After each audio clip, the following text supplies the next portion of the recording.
It's your boy, post-commentary Sentinel here.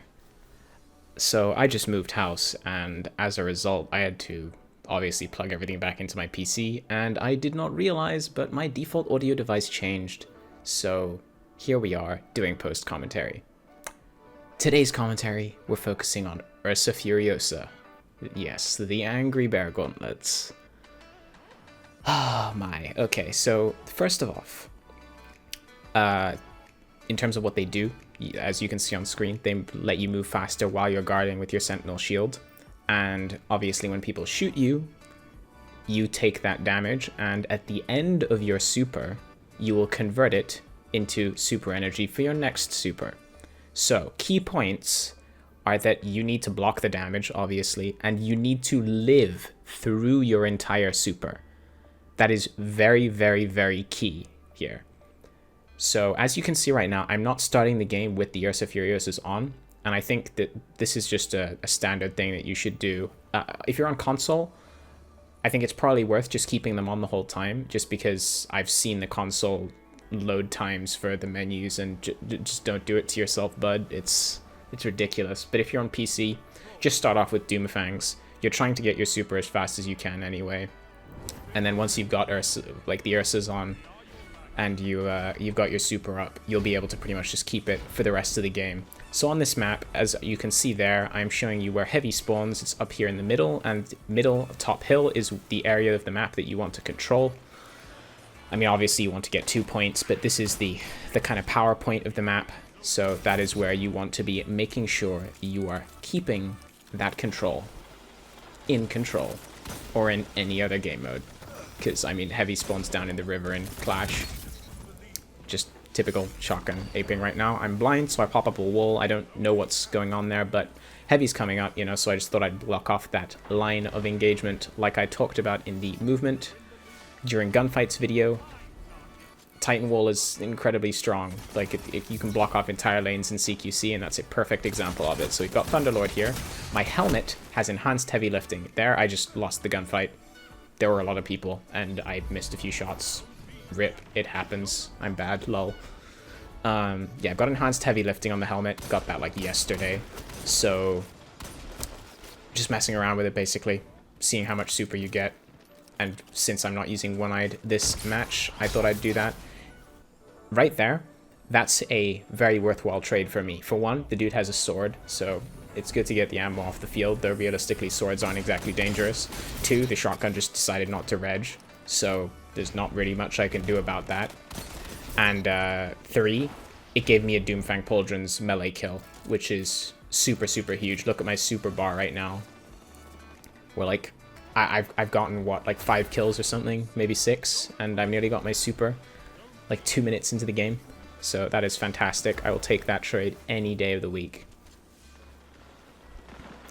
So here, just controlling mid, like I was talking about. Get more heavy, control the map with it, snowball. That is the name of the game, and then soon we will have them Ursas up. Didn't entirely know where that dude was. Right here, you can see the 2 radar contacts, so I don't want to like run all the way out there. We're going to be really careful that we're not showing our back to the person on B. He was fighting a teammate anyway. It doesn't matter what they're doing, you want to keep your positioning solid. So here we're just Thunderlord farming. Got our super, so pop on the Ursas, and we will get it going. Another thing to note is that you do not have to use Ursas on Code of the Commander. You can use it fine on any other Sentinel tree. It works on everything. Things to note are that Code of the Commander, for one, has a massive, massive shield, and since you need to block damage, it can be nice. It can be nice just in terms of making it easier for those enemies to hit it. And then secondly, you can just block and walk into people with Code of the Commander, and it'll do damage to them. So there you see, I lived through my super, and I was very, very quick to just start skating and getting out of there, because we need to live through it. And now we have a super again. It's ridiculous. Also, this is 110% a quick play exotic. This is only going to work against really, really bad players. Anyone who is like half decent at the game, or no, like not even decent at the game, anyone who knows how Sentinel works will know that if you shoot Sentinel shield, they generate orbs. So it doesn't matter if a Sentinel has Ursa Furiosa or not. You never shoot a Sentinel shield. Yeah, because you just don't want to generate orbs for their team. Like, especially in comp or something. Right there, what I should have done was, like, burned through a decent bit of that ammo and then just popped the super and kept it going. But I didn't want to waste the super, so I was playing relatively conservatively with my usage of it. Nice 3 tap. Slowly getting better with Not Forgotten. Still got a ways to go. Definitely not perfect. Just me just being garbage. I think there the Arc Strider hit me before I had my shield up. In the game, I know I was confused as to why I died because I thought I'd been blocking the whole time. And then he just killed me in one hit at the end, and Arc Strider does not work that way. Unfortunately, couldn't grab the heavy there, but at least it is a teammate with Thunderlord. One of our teammates is pushing in there with Nova Warp, so there's lots of orbs all over the ground, and we want to follow up on him, complete this team wipe and spawn, because the enemies will be spawning somewhere else anyway, considering the number of people on our team that have pushed in here, so we might as well just complete it. Get everything we can out of that rotation, and keep it going. Enemies over at B here, so we're going in to help our teammates. Got it. I heard the tether and immediately just disengaged. I think there might have been a Nova Warp that the tether shut down as well, so that's very, very nice.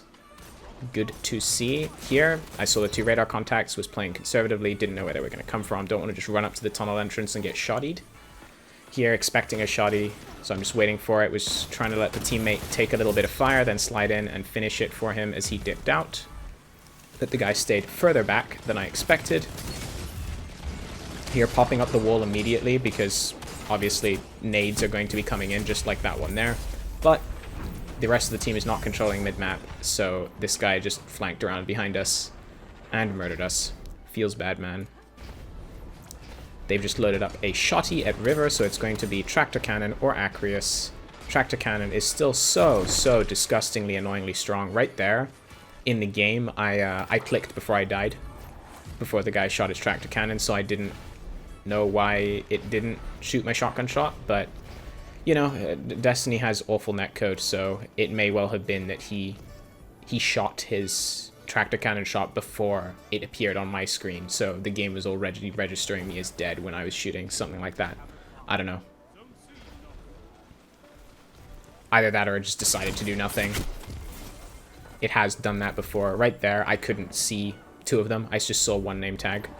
Because one of the things I find is an issue with Not Forgotten, like if you see there, when I was aiming down sights, the dot is very close to the body of the weapon, so it really makes it kind of difficult to see what you're aiming at. I find that's one of the main problems with the weapon. Like right there, when I'm shooting, as soon as I shoot, the gun just covers the dude's head, and I can't see anything. It's just one of the reasons that I really dislike this thing. I mean, it's very good, so I use it. Don't get me wrong, it's amazing, but I don't enjoy using Not Forgotten and Lunas at all. They just feel horrific to me in every way.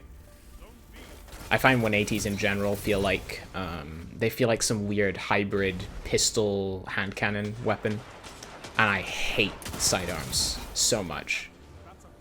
Like, the 3-burst ones I can kind of deal with, but I still don't enjoy using them at all. I just think sidearms feel horrific. Hand cannons feel really nice, though, so I really miss my 150s and 140s. So here, we know there's a few of them in here. We figured I'd just pop in and get the super. I stopped attacking that guy because I'd already hit him and thought he was dead, but based Sentinel not registering feels good, man. So here we're just waiting for our super in their spawn. So we get that. Final person, that's enough. That you pretty much you need like 1 kill between supers, and you'll get another one. And there we go. Game has ended out. What was I talking about after the game? Yeah, I think my main finishing points were this is very much a quick play exotic. And the other thing is like it's very much a quick play exotic. It relies extremely heavily on your opponents being stupid or just not knowing what the exotic does, or just in general that you shouldn't be shooting a Sentinel shield. It relies on them not knowing that. It's only useful when your super is up. So you don't want to be running it before you have a super. I've remembered. So the other key point is that because you have to live through your super, it means that you have to play so safe. So let's say I'm just running One-Eyed Mask like I normally would be. I get a super up. I can now hyper push into the enemy team. Even without the One-Eyed Mask, my super heals on melee kills because of the top tree Sentinel class. So I can now be really aggressive and push as hard as I can to snowball that advantage for our team, to generate as many orbs as possible, to try and just completely slay out in their spawn with that super. And if I die, it doesn't matter. I've generated the orbs, I've gotten the kills, I've gotten the lead for our team. So it's fine.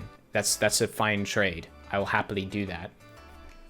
But with Ursa Furiosa, you have to live during your super. So you're going to get more supers than you would otherwise, but each super is going to do less because you have to play it a bit safer. You got to keep a little bit more back. You can't dive into the enemy team quite as much. So I find it's both a less enjoyable super experience and kind of it feels less impactful.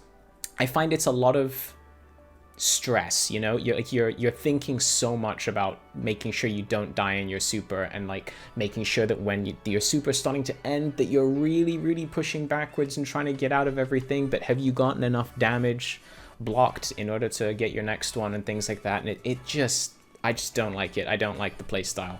I didn't find it particularly fun. I'd rather have my standard exotics on, whether it's One-Eyed Mask or Antaeus Wards or whatever else, you know.